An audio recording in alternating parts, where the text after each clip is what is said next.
মদ পান করা, নেশা জাতীয় মাতালগ্রস্ত বস্তু পান করা হারাম।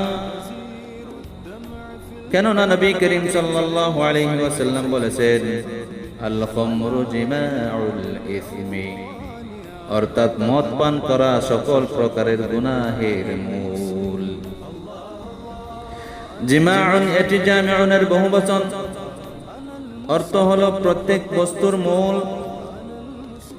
আল ইসমু এক বচন, তার বহুবচন হলো আসামুন, অর্থ হলো পাপ, অপরাধ, মন্দ কাজ। নবী করিম সাল্লাল্লাহু আলাইহি ওয়াসাল্লাম মদ পান করাকে সকল প্রকারের গুনাহের মূল কেন বললেন?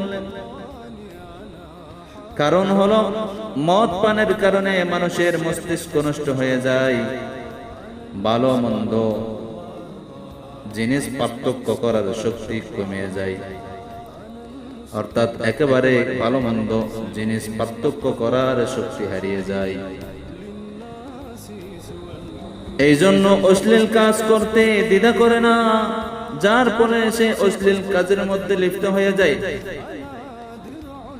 তাই আমরা মদ পান করব না, মদ পান করে নিজের জীবনকে নষ্ট করব না। মদ না পান করে যেন আমরা দুনিয়া থেকে বিদায় নিতে পারি।